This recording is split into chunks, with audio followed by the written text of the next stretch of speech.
देखो बेटा, ये है आणविक, जो आणविक आकृतियां होती हैं, अणुओं की जो आकृति होगी के आधार पर यदि हम देखेंगे तो प्रोटीन को दो वर्गों में विभाजित किया गया, दो वर्गों में बांटा गया।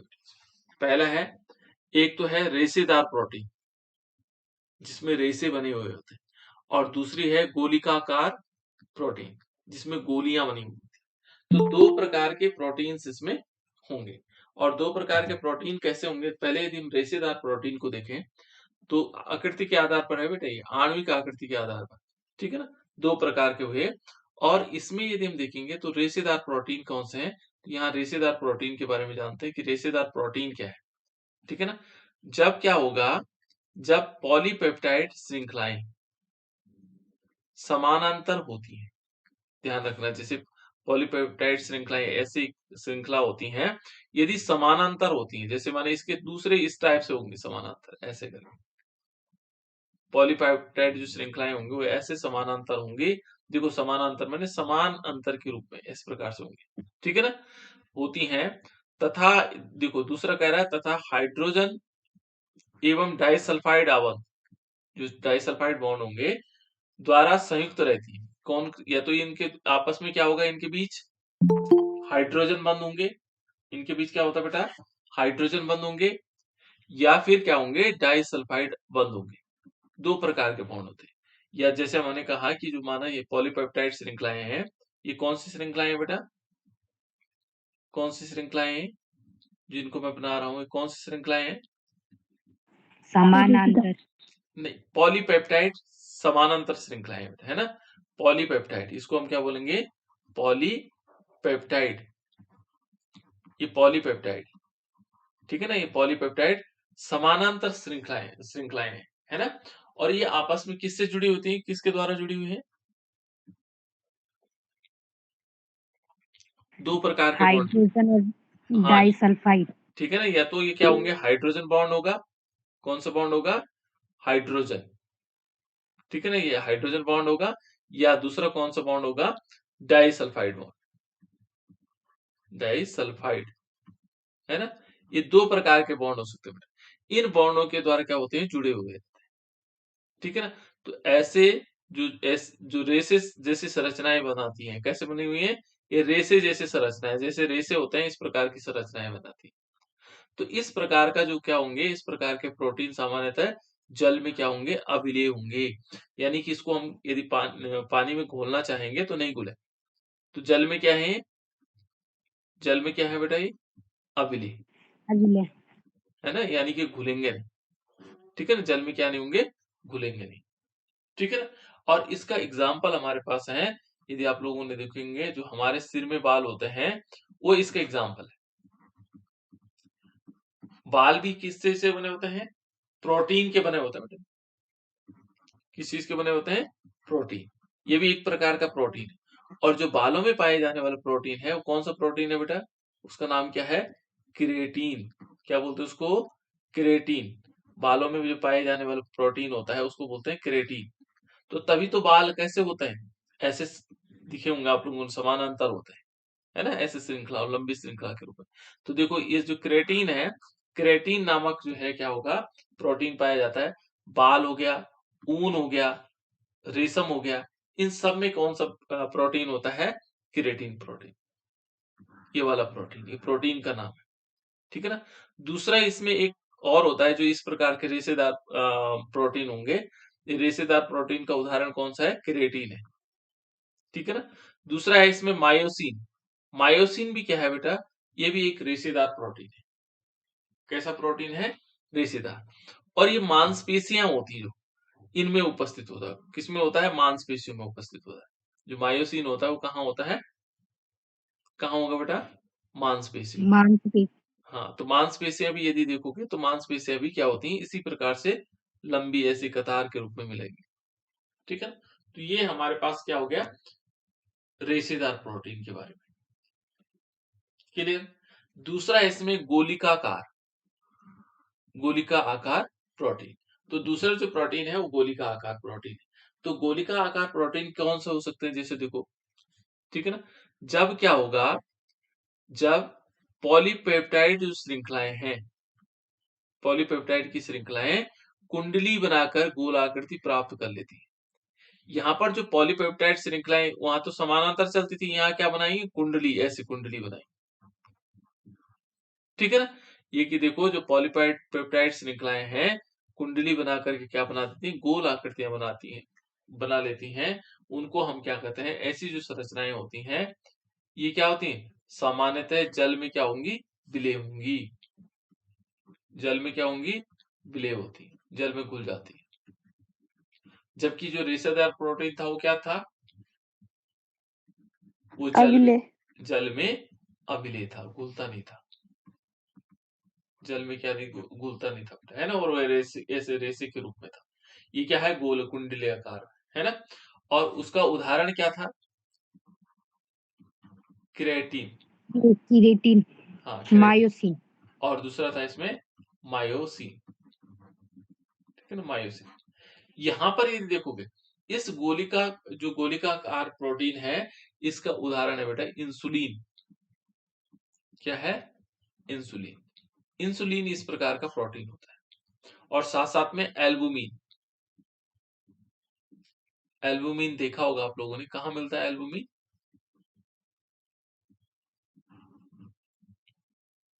अंडे में भी होता है एल्बुमिन, और दूध में भी एल्बुमिन पाया जाता है। तो इस प्रकार के जो प्रोटीन्स हैं ये अलग हैं, गोलिकाकार प्रोटीन जो जल में क्या होते हैं, विलय होते हैं। और जो दूसरा है ये जो जल में अविलय रहते हैं, जो रेशेदार प्रोटीन है, वो क्रिएटिन हो गया और मायोसिन हो गया। ठीक है ना, ये दोनों प्रकार के हमने प्रोटीन पढ़ लिया। और किसके हैं, आणविक आकार के आधार, जो अणुओं के आधार, आकार के आधार पर। तो ये दो प्रकार के प्रोटीन हो गए, है ना। अब किसी और एक आधार और है हमारे पास, प्रोटीनों की संरचना, संरचना एवं आकृति के आधार पर। देखो दूसरे टाइप से हम क्या कर रहे हैं, वर्गीकरण कर रहे हैं। एक तो प्रोटीन की संरचना है ना, और दूसरा इसमें आकृति के आधार पर। ये चार प्रकार की होती है बेटा। कितने प्रकार की होती है, चार प्रकार की।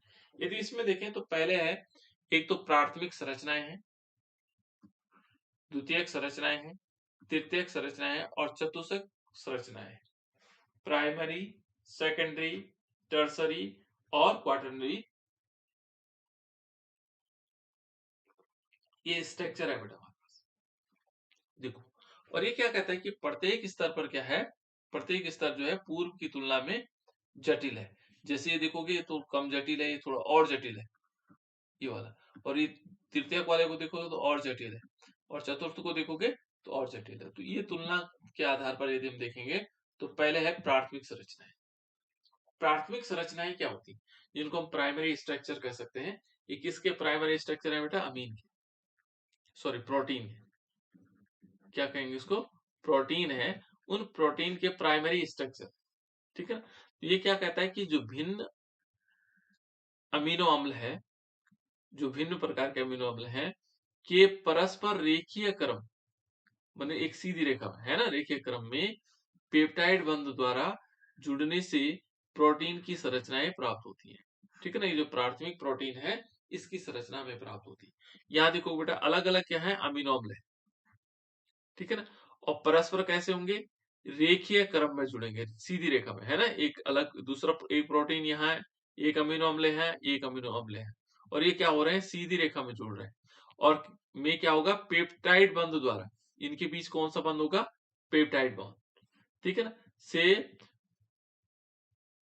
से प्रोटीन की प्राथमिक संरचना का निर्माण होता है। तो प्राथमिक संरचना सिंपल है कि अलग अलग क्या होंगे, अमीनो अम्ल होंगे।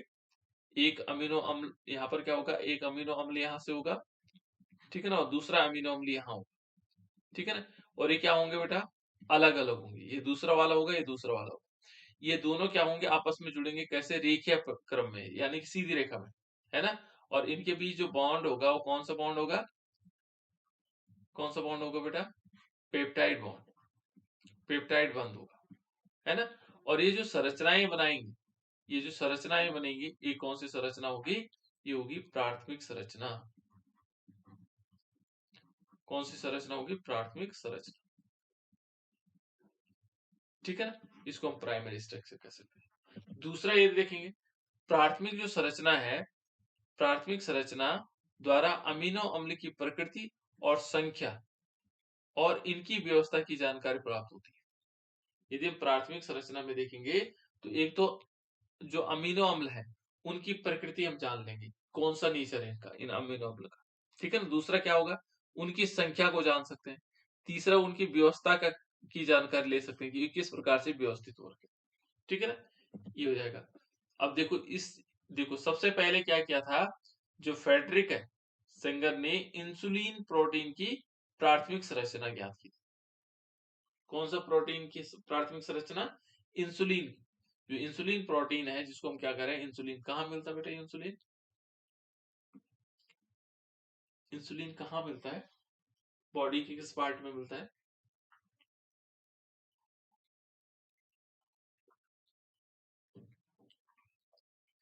वृक्क में।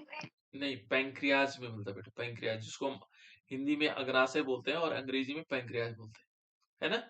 ये इंसुलिन कहाँ मिलता है, जो हमारा पैंक्रियाज होता है उसमें मिलता है, ठीक है ना। तो इंसुलिन प्रोटीन, ये प्रोटीन अलग चीज है, ठीक है ना। तो प्रोटीन ये कहता है कि सबसे पहले जो हमारे साइंटिस्ट थे, ये फेडरिक सेंगर थे, इन्होंने जो इंसुलिन प्रोटीन है उसकी प्राथमिक संरचना ज्ञात की। इसकी अलग अलग संरचनाएं हैं, तो प्राथमिक संरचना उन्होंने ज्ञात की थी, है ना। अब प्रोटीन की देखो, प्रोटीन की जो प्राथमिक संरचना है, संरचना में पेप्टाइड बंध, हाइड्रोजन बंध और डाइसल्फाइड बंध पाए जाते हैं। ध्यान रखना, जो हमारे पास क्या है, प्राइमरी जो स्ट्रक्चर है, ठीक है ना, प्राइमरी क्या है, जो संरचना है अमीन की, प्रोटीन की, ठीक है ना, उसमें एक तो पेप्टाइड बॉन्ड होते हैं, हाइड्रोजन बॉन्ड होते हैं और डाइसल्फाइड बॉन्ड होता है। 3 प्रकार के बॉन्ड होते हैं इसमें, ठीक है ना।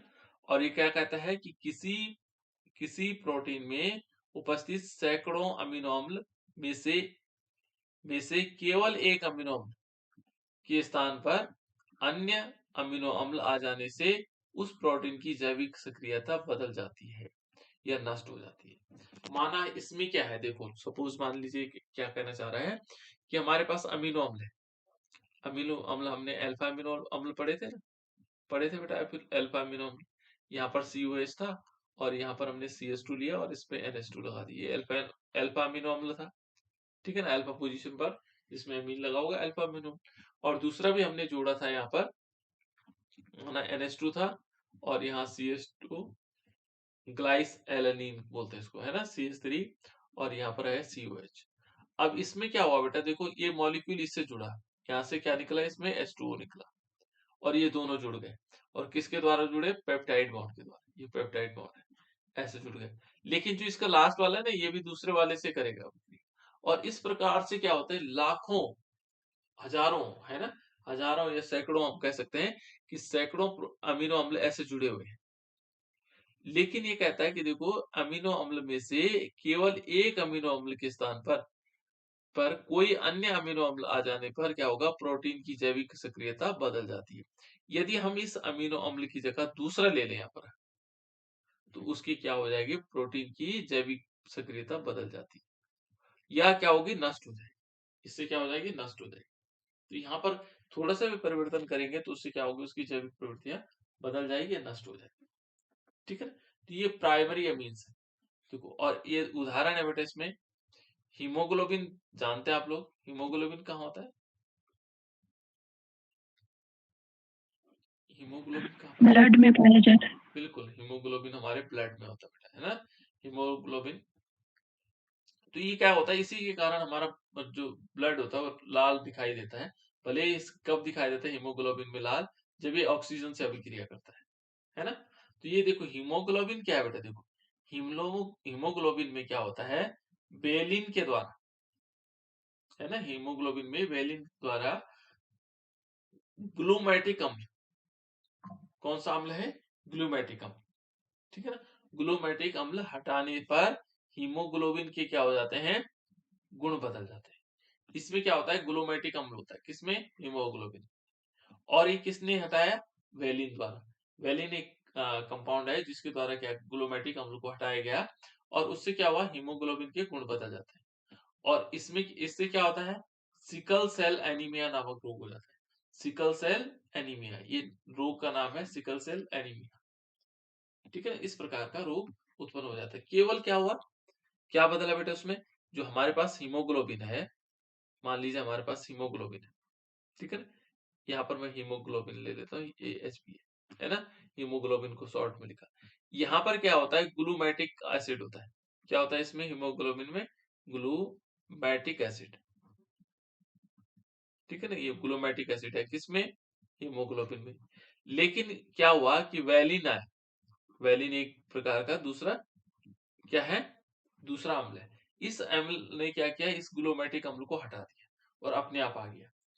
तो उसके आने से क्या हुआ, हीमोग्लोबिन के गुण बदल जाते हैं। और कैसे गुण बदले, इससे क्या हो जाएगा, इससे सिकल सेल एनीमिया नामक रोग होता है। कौन सा रोग होता है, सिकल सेल एनीमिया नामक रोग। ये एक प्रकार का एनीमिया है, खून की कमी जिसको हम कह सकते हैं, ठीक है ना। तो इस प्रकार से थोड़ा सा भी परिवर्तन यदि आ गया तो उसमें काफी परिवर्तन हो जाता है। ये देखो, ये एग्जाम्पल है इसके, इस प्रकार से अमीनो अम्ल जुड़े हुए हैं, ठीक है ना। ये देखो यहाँ से इस टाइप से ये NH जुड़ा हुआ है, फिर NH से क्या हुआ C, फिर यहाँ पर क्या हुआ R, R और H है, फिर CO, फिर NH हुआ, फिर इस प्रकार से जुड़े हुए हैं। तो इस टाइप से काफी लंबी श्रृंखला बना लेते, ठीक है ना। तो ये तो था बेटा कौन सा वाला, प्राइमरी स्ट्रक्चर। सेकेंडरी स्ट्रक्चर थोड़ा जटिल होंगे, ठीक है ना, क्या होंगे, जटिल होंगे। अब देखो प्रोटीन की द्वितीयक संरचना, द्वितीयक संरचना में किस प्रकार की संरचना है, ये है द्वितीयक संरचना। और ये कहता है किसी प्रोटीन की द्वितीयक संरचना का संबंध उसकी आकृति से है, ठीक है ना। ये जो स्ट्रक्चर इसकी संरचना से है ना, जिसमें क्या होता है कि जो पॉलीपेप्टाइड श्रृंखला विद्यमान होती है, इनमें क्या होता है, पॉलीपेप्टाइड श्रृंखलाएं होती है, दिखाई दे रहा होगा आपको, ये पॉलीपेप्टाइड श्रृंखलाएं जो यह दो भिन्न प्रकार की संरचनाओं में विद्यमान होती है, दो अलग अलग प्रकार की संरचनाओं में विद्यमान होती है। अल्फा हेलिक्स और दूसरा बी प्लेटेड सीट संरचना, दो प्रकार की संरचना है। देखो यहाँ पर हमारे पास क्या होगी, एक तो अल्फा हेलिक्स संरचना बेटा, और दूसरा क्या है, बीटा संरचना है ना, या बी प्लेटेड सीट भी कह सकते संरचना। तो इस दो प्रकार की संरचनाएं इसमें होती है, जो हमारे पास द्वितीयक संरचनाएं होंगी, है ना। ये संरचनाएं क्या करती हैं, पेप्टाइड बंधों के द्वारा कार्बन मोनो एक CO ग्रुप और NH ग्रुप के मध्य हाइड्रोजन बंध के कारण, ठीक है ना, इन दोनों कौन सा बंध बनता है इनके बीच, देखो बेटा जो हमने शुरू में पढ़ा था CO और NH के बीच बनता है कौन सा बॉन्ड है, पेप्टाइड बॉन्ड, है ना। और पेप्टाइड बॉन्ड के बनने से ये कहता है कि इनके मध्य हाइड्रोजन बंध, ये जो जुड़ेगा ये किसके द्वारा जुड़ेगा, या हाइड्रोजन बंध के द्वारा जुड़ेगा। इनके मध्य भी क्या होता है, हाइड्रोजन बॉन्ड, यहाँ पर हाइड्रोजन बॉन्ड इनके मध्य जुड़े, ठीक है ना। यहाँ इस टाइप से आ जाएगा। अब इसमें देख लीजिए बेटा, यहाँ पर हमारे पास है अल्फा हेलिक्स संरचना। ये अल्फा हेलिक्स संरचना क्या होती है, एक ऐसी संरचनाएं होती हैं जिनमें क्या होता है, पॉलीपेप्टाइड जो क्या होंगे श्रृंखला में सभी संभव हाइड्रोजन आवन बन सकते हैं, यानी कि जितने भी बॉन्ड बनेंगे सारे के सारे क्या बनेंगे, हाइड्रोजन बॉन्ड बनेंगे, ठीक है ना। और इसमें पॉलीपेप्टाइड श्रृंखलाएं दक्षिणावर्त पेज के समान घूमती है, जैसे पेज को घुमाते हैं हम, जिस तरफ घूमता है उसी तरफ ये घूमेगी। और इसके कारण क्या होता है, प्रत्येक अमीनो अम्ल अपशिष्ट NH समूह और कुंडली के अगले मोड़ पर CO समूह के साथ हाइड्रोजन बंध बनता है। देखो यहाँ पर ये बने हुए एक एक यहाँ पर ये है, ये दिखाई दे रहा होगा आपको, यहाँ हाइड्रोजन बॉन्ड बन रहा है, ठीक है ना। प्रत्येक कुंडली, और ये किस टाइप से, देखो जैसे पेज घूमता उसी प्रकार से घूम रहा है, ठीक है ना। ये किसकी संरचना है, ऐसी संरचना होती है बेटा DNA की, ठीक है ना। पर डबल हेलिक्स होती है, डबल हेलिक्स मतलब ऐसे, यहाँ से ऐसे जुड़ा हुआ होगा, ऐसे करके जुड़ी हुई होती है ना। यहाँ ऐसे आएगा, फिर ऐसे आएगा, फिर ऐसा आएगा, फिर ऐसा आएगा, इस प्रकार से जुड़ी होती है। तो DNA की संरचना इस प्रकार से होती है, ठीक है। तो यहाँ पर दो प्रकार के बॉन्ड, एक NH बॉन्ड है और एक CO बॉन्ड। बीटा हेलिक्स में क्या होगा, सभी जो पॉलीपेप्टाइड श्रृंखलाएं होती है लगभग क्या होंगी, अधिकतम विस्तार तक खींची खींची रह करके क्या है ना, जो खींची रहकर एक दूसरे के पार्श्व स्थित होती है, एक दूसरे की क्या मानी जाती है, पार्श्व स्थित होती है। और ये कहती है कि आपस में क्या होता है, इनके बीच अंतरा आणविक हाइड्रोजन आबंध द्वारा जुड़ी होती है। इनके बीच भी क्या होगा, इंटरमोलिकुलर, देखो बेटा यहाँ पर ये हाइड्रोजन बॉन्डिंग है, अंतर हाइड्रोजन आबंध द्वारा जुड़ी होगी, ठीक है ना।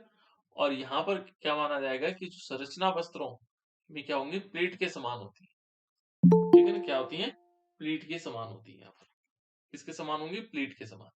तो इसको कहते हैं बीटा प्लेटेड सीट, इसको क्या कहते हैं, बीटा प्लेटेड सीट कहा जाता है।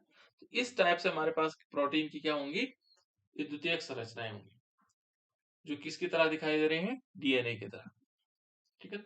अब तृतीयक संरचना देखो, ये धीरे धीरे जटिल होती चली जाएंगी। प्राथमिक संरचनाएं कम जटिल थी, द्वितीयक संरचनाएं और जटिल है, तृतीयक संरचनाएं जो प्रोटीन की हैं वो क्या है, और भी जटिल है, कठिन है ना। तो यदि हम इसको देखेंगे तो ये क्या कहता है कि प्रोटीन की जो तृतीयक संरचनाएं हैं वो पॉलीपेप्टाइड श्रृंखलाओं के समग्र बलन, अर्थात क्या कह सकते हैं, द्वितीयक संरचना के और अधिक बलन या लिपटने को प्रदर्शित करती है, ठीक है ना। जैसे देखोगे तो जो हमारे पास क्या था, द्वितीयक संरचना थी, तो वहां पर सिंगल थ्रेड दिखाई दे रहा था आपको, क्या दिखाई दे रहा था, सिंगल। देखो यहाँ पर हम यदि द्वितीयक संरचना पे वापस जाते हैं तो ये द्वितीयक संरचना इस प्रकार से थी बेटा, देखो यहाँ पर क्या है, सिंगल थ्रेड दिखाई दे रहा है, सिंगल एक प्रकार का धागा दिखाई दे रहा है, देखो ये सिंगल दिखाई दे रहा है ऐसे, ये सिंगल है ना। यदि हम इसी फॉर्म को, देखो जैसे ये बना हुआ है, सिंगल फॉर्म थी, ऐसे ऐसे करके हम बनाया कि सिंगल फॉर्म है ना। तो यदि हम इसको डबल फॉर्म में देखेंगे, ये यहां से ले लेंगे इस टाइप से, ऐसी संरचनाएं बनाए, इस प्रकार की संरचनाएं बनाए, तो इसे कहते हैं ये तृतीयक प्रकार की संरचना होगी। कौन सी संरचना होगी, तृतीयक संरचना, प्रोटीन की तृतीयक संरचना हो जाएगी, ठीक है। इसमें क्या हो रहा है, अधिक से अधिक क्या हो रहा है, इसमें बलन हो रहा है, ये देखो यहाँ पर ऐसे करके हम इसको जोड़ सकते हैं ऐसे, ठीक है ना। तो ये इस प्रकार की जो संरचनाएं होंगी बेटा, ये क्या होंगी, तृतीयक संरचनाएं होंगी ऐसे, ठीक है ना, ऐसे करके जुड़ी हुई, जैसे DNA helix double helix model होता है, इस प्रकार से माना जाता है। इससे क्या होगा, दो प्रमुख आणविक आकृतियां बनती है, और प्रमुख आकृतियां क्या है, एक तो है रेशेदार और दूसरा है गोलिका। एक तो रेशेदार बनेंगे, जो कौन सा प्रोटीन होता है बेटा, रेशेदार में, रेशेदार में कौन सा प्रोटीन होता है,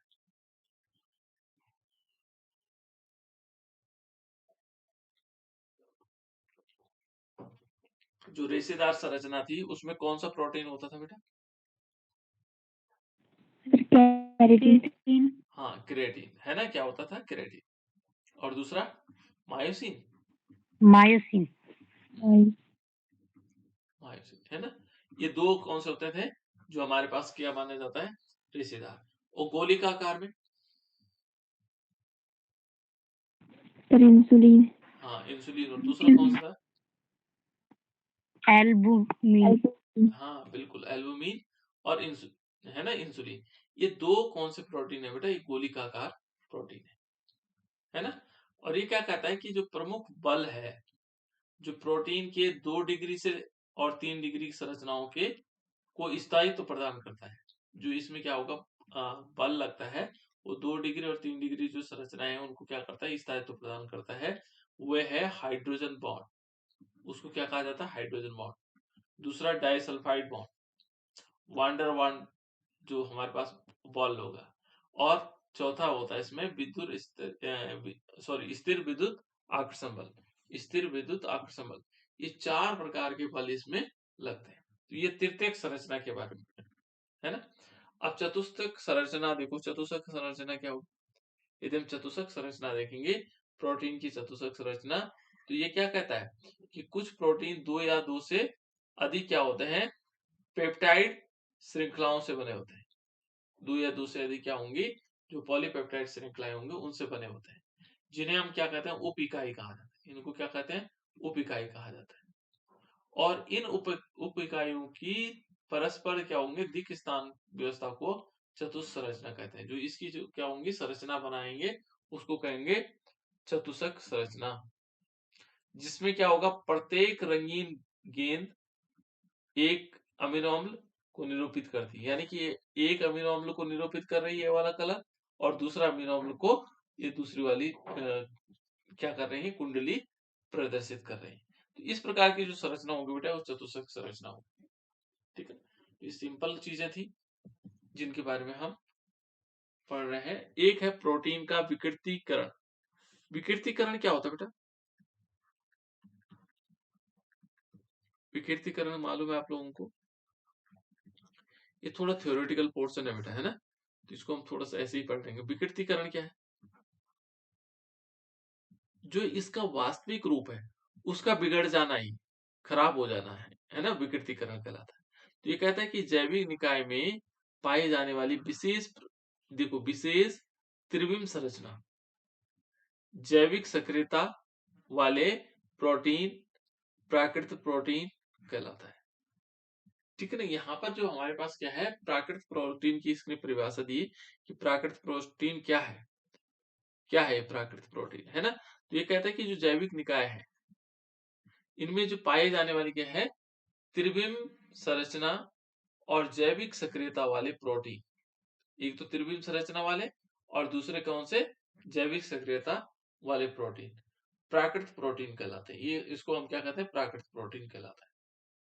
और जब प्राकृतिक प्रोटीन में भौतिक परिवर्तन करते हैं, जैसे ताप हो गया, भौतिक परिवर्तन कौन कौन से होते हैं, ताप परिवर्तन कर दें, दाब परिवर्तन कर दें, ये सारे भौतिक परिवर्तन के अंतर्गत आते हैं, है ना। एक तो क्या है कि भौतिक परिवर्तन करते हैं जैसे ताप में परिवर्तन, अथवा रासायनिक परिवर्तन करते हैं जैसे पीएच में परिवर्तन कर दें। तो जो हाइड्रोजन बंद होता है इनमें अस्त व्यस्तता उत्पन्न हो जाती है, जो इनके बीच क्या होता है, हाइड्रोजन बंद होता है, उसमें अस्त व्यस्तता हो जाती है। और जो इसके कारण क्या होता है, गोलिकाकार जो गोलिका होती है, ग्लोबल होते हैं, खुल जाते हैं, और हेलिक्स जो होंगे अकुंडलित हो जाते हैं। जो हेलिक्स बने होते हैं वो क्या हो जाते हैं, बिना कुंडली के अलग अलग हो जाते हैं। जैसे माने यहाँ पर देखो ऐसे थ्रेड लगे हैं बेटा, ये कुंडली बना रखे, और जैसे हम क्या कर देंगे इसमें एचआई की अभिक्रिया, तो तो इनमें हाइड्रोजन बॉन्ड टूट जाएंगे और ये सिंपल ऐसे थ्रेड के समान दिखाई देंगे फिर ऐसे। ठीक है ना, तो थ्रेड के समान। तो इस प्रकार से देखो ये क्या होगा, गोलिका जो ग्लोबल्स होते हैं वो खुल जाती हैं और हेलिक्स अकुंडलित हो जाती हैं, तथा प्रोटीन, देखो प्रोटीन अपनी जैविक सक्रियता खो देता है, जिसकी जैविक सक्रियता क्या हो जाती है, वो खो जाती है, और इसे कहते हैं प्रोटीन का विकृतीकरण। ये प्रोटीन का विकृतीकरण, यानी कि जो क्या था, गोल एक कुंडली आकार थी संरचना, वो खुल करके क्या हो जाए, कैसे रेशेदार में परिवर्तित हो जाए। तो इस प्रकार की जो संरचनाएं होती हैं वो क्या हो जाती है, जैविक सक्रियता उसमें खत्म हो जाती है, और इसे कहते हैं प्रोटीन का विकृतीकरण। ये प्रोटीन का विकृतीकरण, ठीक है ना। इस टाइप से हम कह सकते हैं कि प्रोटीन का विकृतीकरण किस प्रकार से हो जाएगा, ठीक है ना। तो ये संरचनाएं थी बेटा प्रोटीन के बारे में। प्रोटीन के बारे में थोड़ा थोड़ा ये पूछा भी जाता बेटा, विकृतीकरण, है ना, प्रोटीन का विकृतीकरण किसे कहते हैं, ठीक है ना, इसको हम समझ भी सकते हैं। तो